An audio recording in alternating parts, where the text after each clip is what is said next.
So, what makes somebody a psychic? Basically, you'll see clairvoyance, clairsentience, clairaudience, and so you'll have a connection to people. You'll probably get telepathy.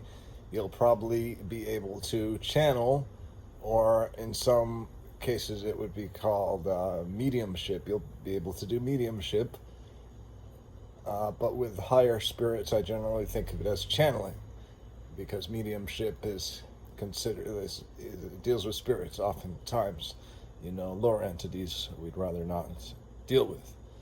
So anyway, that's kind of what makes up a psychic. You're not talking about, as a psychic, you're not talking about the person that claims for thousands of dollars to be able to predict the future, and if you just get me a couple grand more, I'll lift this curse and whatever. That's not really a psychic. Those are charlatans. A psychic will not ask for money, may never use the gift for money, may never use it commercially. It's okay, in my opinion, to do so, but what I've encountered is it's very unlikely for people of good nature to be able to do that. I couldn't even capitalize off of like second degree psychic operations, like being a qualified doctor or qualified healer, like a naturopath or an acupuncturist, and in addition being able to intuit something about your patients, getting some idea of what's going on with the diagnosis, and having a bit of a cognizance, maybe even a precognizance of what's going on internally, just in your mind, without necessarily sharing it. That would be like what I call a second degree commercial use of psychic abilities. But what happened for me was in 2015, 5 years ago, I experienced my first psychic episode. So what led to that ultimately was the use of one single capsule, one single tablet of Wake Alert brand armodafinil from India. So armodafinil being the real, I think it's called NZT 90. The real drug from Limitless is often considered to be modafinil or armodafinil. So having heard this, I decided to try it out and ordered the drugs from India and took one single capsule, one single tablet. After that, I sort of had the ability to move energy up and down my solar plexus, so I could experience my concentration and my focus wherever I focused in my body. That's where this heat energy would move. After that, I had my first psychic experience. I went to the car, and immediately I got this verbal idea in my head that this is a Schedule D or whatever narcotic. I had no idea about these schedules or everything. Don't drive the car. Just go back home. This is a Schedule, whatever, C or D, narcotic or whatever. Then I did some research, went home, did some research, looked that up, and found that it was classified in that way and such like this, and that's what they actually called it. I was going to Marin Headlands, so I was going from San Francisco across the Golden Gate Bridge to the little town of Marin, where there's the Marin Headlands Park, and I was going to pay to spend the night in this spooky hostel over there, just because that's the kind of idea that the drug put me in. I want to go hang out with ghosts, and I want to go do spooky stuff and see if I can, being on this like medication, being able to like sense things, maybe I can go back there and check out the hauntings in that spooky hostel over there on the other side of the bay. Fortunately, saner has prevailed. I stayed home, And after that, or during that time, around that time, other graduate students who were taking the acupuncture courses that I was taking, studying for their master's degree and living in the same building, told me about some events that would happen. They gave me details, and some of this was started in the kitchen of that building in person. They gave me details about what would happen, this event will transpire, and et cetera, et cetera.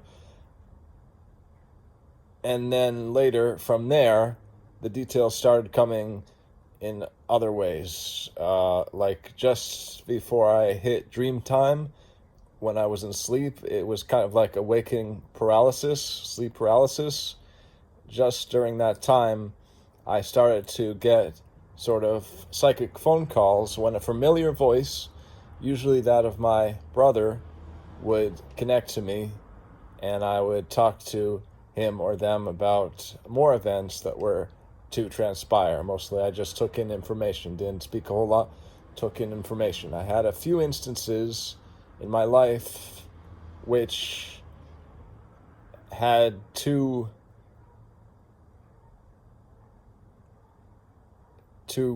repetitions. So one in waking life, and then one in sort of etheric life where I actually felt that it was real at the time, but then later attributed it to a dream, or a dream state. But it was just as real as the conversation or the class I had, in some cases in real life, set up the same way, same exact thing, same exact location, maybe even the same people, some of them. And in the dream state, or in the etheric world, or in this alternative universe, whatever it was, they would tell me things that would happen. They would tell me about myself, more things that I knew, and everything. So the main part of what made psychic awakening hard for me was my gullibility. Just building trust with people. That's something you probably don't want to do right away going in. Like, there may be a circumstance during your time when you don't trust anybody and you get all paranoid, and you get it from all sides, and you don't trust the police, and you don't trust the EMTs, and you don't trust the hospitals, and etc. It may happen that way, and I hope it doesn't happen that way for you. But if it does, go with it. So don't trust anybody for a while. Then you'll learn to trust the people you have been trusting more again, hopefully, and not trust those who would take your money or your property or anything. So my gullibility got me into a lot of problems and a lot of trauma, and that's one of the reasons why I was hospitalized 6 times psychiatrically. But each time I was hospitalized psychiatrically, I had a medical emergency that I was treated for at an actual emergency room. So in one time it was kind of foolish and pedantic, but in the other times it was more serious, and I guess I could have died. I came within an inch of my life a couple of times, and I could have died apparently from appendicitis, induced by a number of things, including walking around in the streets doing so-called missions, which to me occur to be like psychic missions, where you have some task to accomplish and you are stranded on the streets for a period of time. You just don't get the thought or the initiative to leave. You're walking for what seems like days. You want some sleep, but your car is almost out of gas, or it's somewhere else. You don't know where it is. You don't know how to get there. So you kind of could be trapped in the city, as I was for a long period of time. It actually happened in Seattle. So I drove from, eventually took a long way and drove from San Francisco to Seattle, expecting a wedding, fully expecting my wedding, because people I trusted told me things, and some of the things that they told me happened, and I expected that there would be a wedding, an actual wedding. But I didn't know when the wedding was, and it certainly wasn't set for 2015, and certainly no time in the near future that I know, because I don't have a bride, and you can't have a wedding without a bride. So anyway, long story short, the devil will try to take you on. The dark side will try to take you on.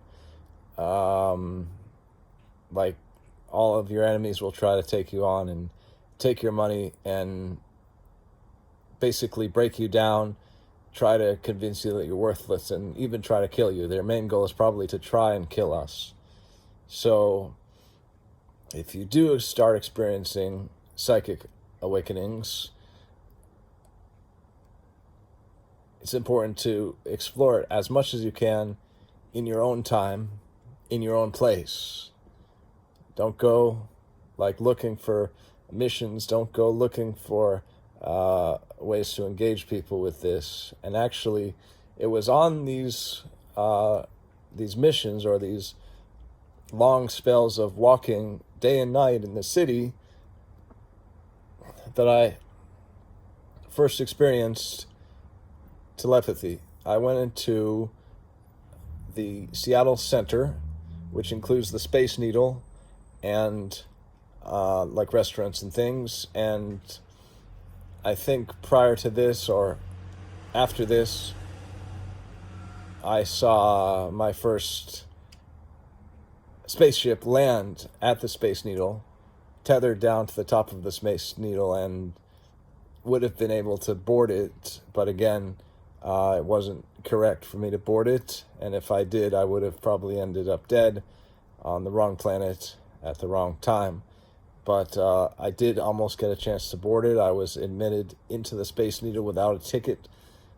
Didn't have a penny to my name, and didn't buy a ticket, but was just ignored by the door person. Went up a little bit, and by the time I got to the bottom of the elevators, there were people that looked like they were from an airline with that kind of outfit, kind of the woman was in a scarf kind of thing and looked like she worked for Delta. But this was no airline. This would be some kind of, I guess, space line. And I don't know if I saw it clear as day. I did see it clear as day. I don't know if it was there or if it was etherically transposed if I went to an alternate reality. But I know now that you can go to alternate realities. So yes, space travel exists to the extent of Starfleet. That kind of science fiction flight is real. So I'm not sure if we see Wakanda and aliens like in Black Panther. That might be possible too, where they have a really fast spaceship that can get from A to B in a couple of minutes, or I think seconds, and just zip across the world. And that's a different kind of spaceship. I don't think those are flying yet because I didn't personally see them, but I did see comparable aircraft, spacecraft, to what you would see in Star Trek, like the Enterprise. But these were kind of scary spaceships, and I hear that they have really unimaginably bad interiors, and you wouldn't want to know what goes on board those aircraft, those spacecraft.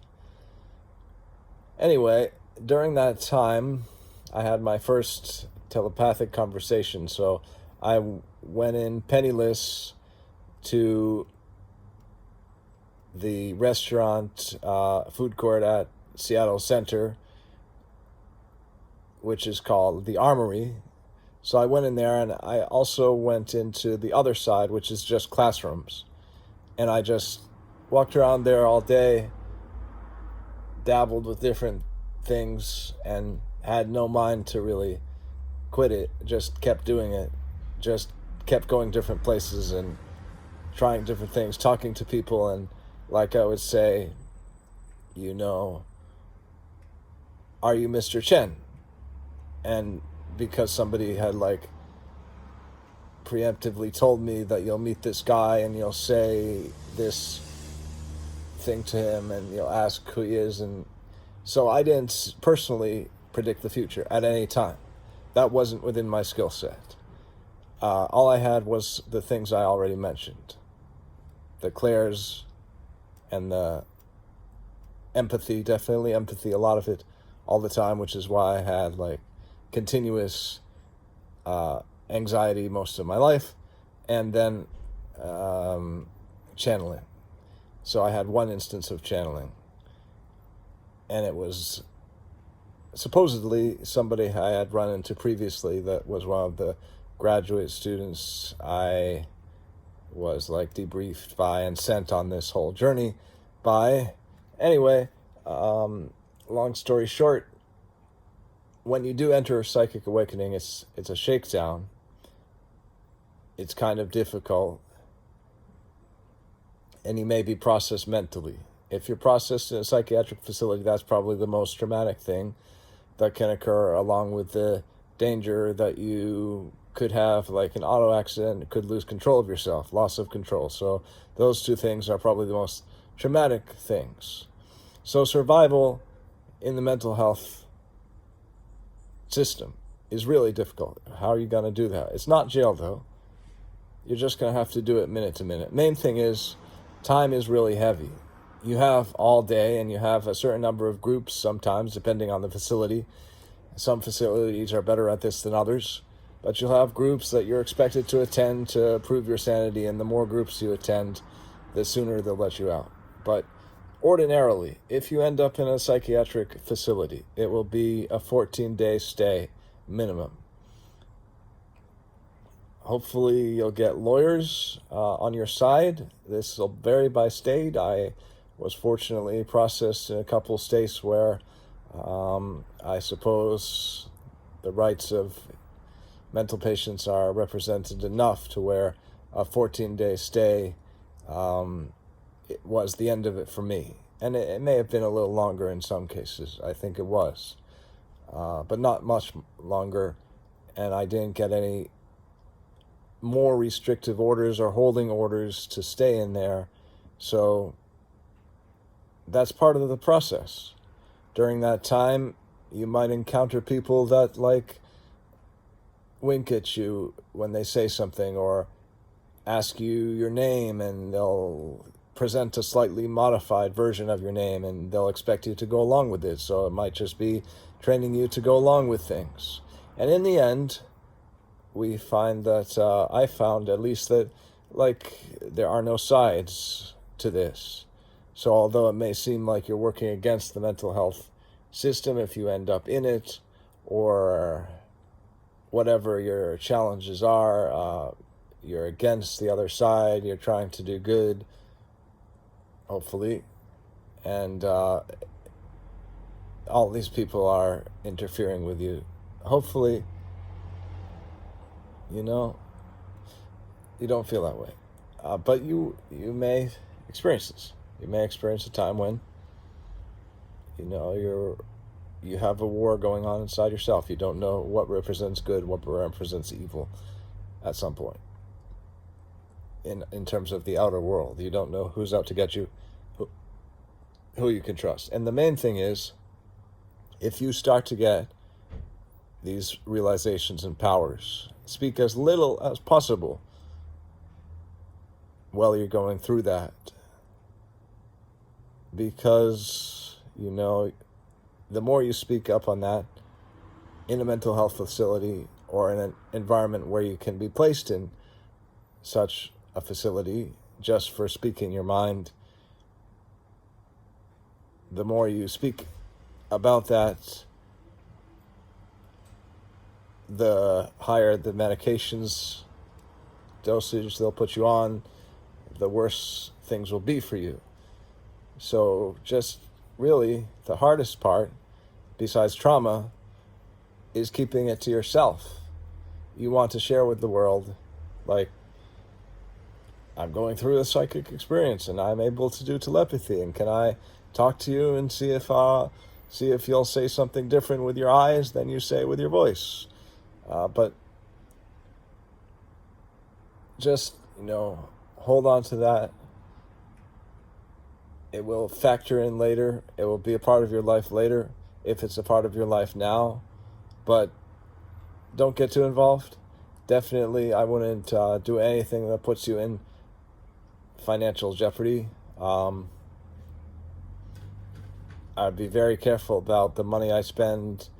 I would certainly not take unnecessary vacations just because of some psychic inkling, especially during these conditions of pandemic. But beyond that, and being a psychic is a gift.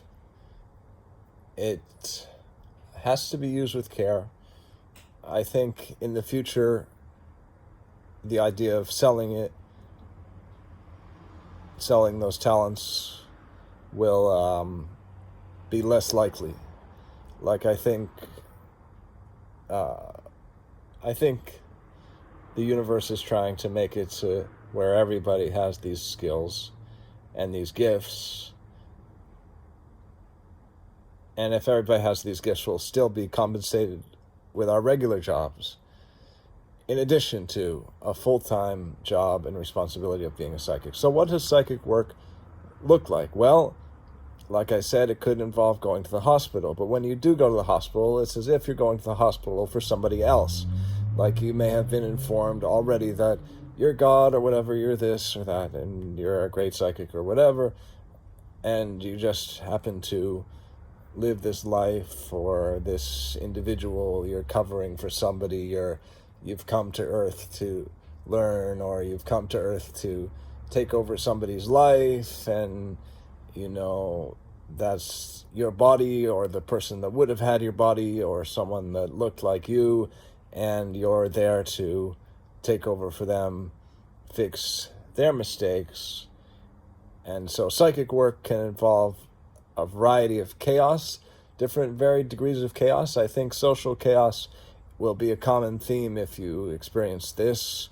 Very likely that you'll get some type of delusional thought, or some type of disorganized thought, or some type of problem where the cure is worse than the disease, and it doesn't seem to warrant that, and it seems a little overkill to put you in the hospital for 14 days plus just for this chattering to yourself or whatever it is. And I'm mindful of that. But this is the world we live in, and we have limited amounts of space here, so we are being trained thoroughly to deal with each other. We are being trained thoroughly to deal with any possible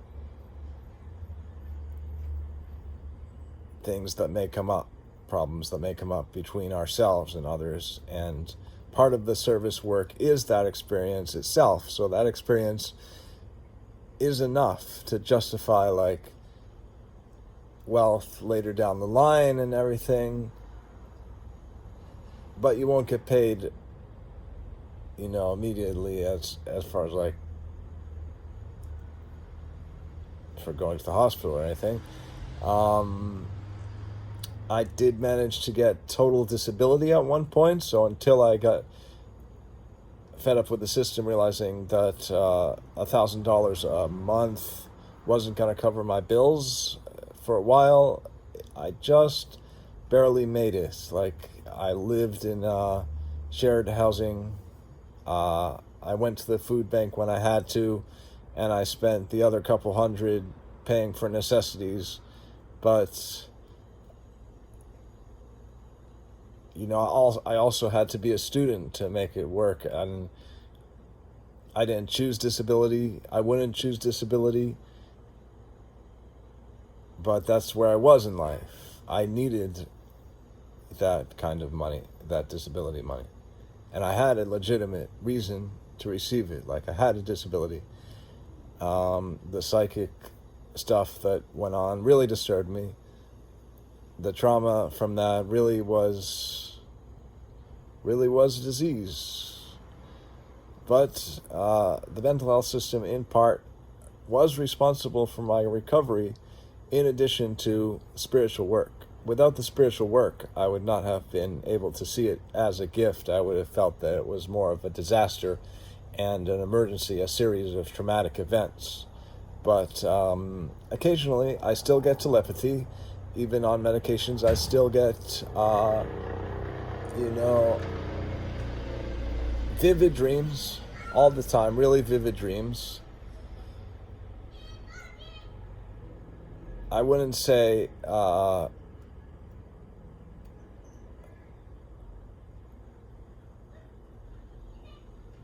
excuse me, you can see that my mind is still addled by some of the stress. First of all, there was a helicopter, if you didn't hear it, and a lot of noise and disturbance in the area, and that kind of thing really messes with me. I'm still not through with that. Whatever they're doing to me, whatever the experimenters of this experiment who set up Earth and the whole thing are doing to me, they got me pretty good in this. But anyway, yeah, the trauma is hard to deal with. The empathy is hard to deal with, being an empath full time. But it's just part of who we are when we wake up to this. So it's part of your identity, but you can look to the good parts of that identity, if that makes sense. And you may suffer from some of the oppressive parts of these things for a long time, for an extended period of time. You may have to deal with the downsides of this for a while and have to deal with the really oppressive noise, which is an issue mostly empaths feel. That's spoken of about empaths more than it is about psychics, but I don't know what you would call yourself when you come out the other end of a psychic awakening. Psychic is just one term. Now, it took me 5 years to get to a place where I was able to work full-time again, live on my own, buy a car, and have a relatively normal life. And I'm still not 100%. But if you experience any of this, feel free to reach out to somebody. Reach out to me, even. Message me. I'm here. And if I can help in any way to guide you through it, I will. If you want to try and practice your abilities, I'm willing to do that for no charge. I'm willing to help with some of the trauma and mental events that come from this sort of awakening. And that's just a sampling of what they might look like. So I had also several what I would call psychic attacks, but on paper they just look like anxiety attacks, because the mental health system doesn't recognize third parties. It puts the locus on control solely on the individual internally. So that could be problematic sometimes because possibly the locus of control on us is external, and possibly there are attacks like this where groups of people can take us down, cause us stress, and cause us to basically run away or experience just a meltdown that could take a day, at least a night, to recover from, if not a whole stay at a psychiatric hospital. So, yeah, you can see my cognition is not 100% yet. I'm still distractible because traumatic noise and distraction really takes away from me. And focusing is really difficult. Like, people will be saying one thing with their eyes, and then they'll be, that might be, like telepathy, that's how it works, for me at least. I look into somebody's eyes and I hear sort of their voice, or what I think their voice might be like,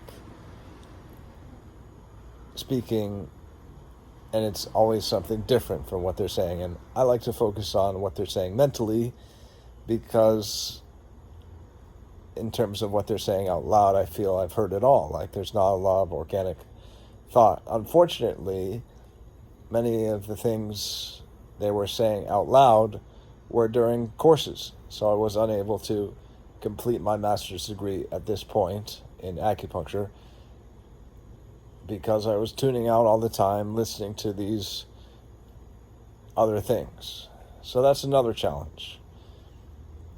I would say to try to pay more attention to the real world, but that's kind of hard to do. That's definitely what you want to do, and if that's not what's happening, you can contact your medication provider if you have one and ask for something that will prevent that sort of thought that you're experiencing telepathy. And now it is telepathy, and that's just the quick way out. It may or may not even work, but be prepared for stress. That is part of psychic work. Be prepared for long days. Be prepared for challenging days, challenging hours. Be prepared for mental breakdowns that send you to the hospital and loss of property even. It's possible that you could have a car repossessed or a job just suddenly end, or a number of things could happen to you that are adverse but somehow end up making us better, or perhaps we're just part of the war that we're fighting. So that's about all I have to say about surviving, the what you'll be surviving, and a few of my strategies of how to get through it.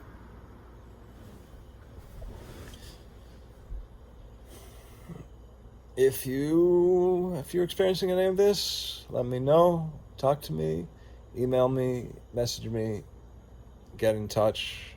I'll certainly do all I can to help you, because I'm not doing much else in my life. I'm not the healer I wanted to be, and I have no more delusions about that. I just want to pay my student loans and be done with it.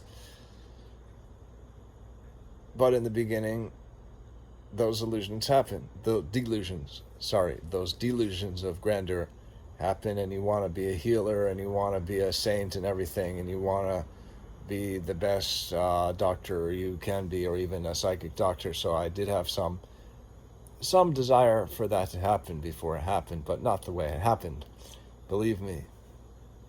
But ultimately, I think, I haven't heard enough of the stories, but ultimately I think when you first get your psychic gifts, it's really a disturbing time. Your life gets shaken up, and it's a hard time. So yeah, that's all I have to share for now. Thanks for watching.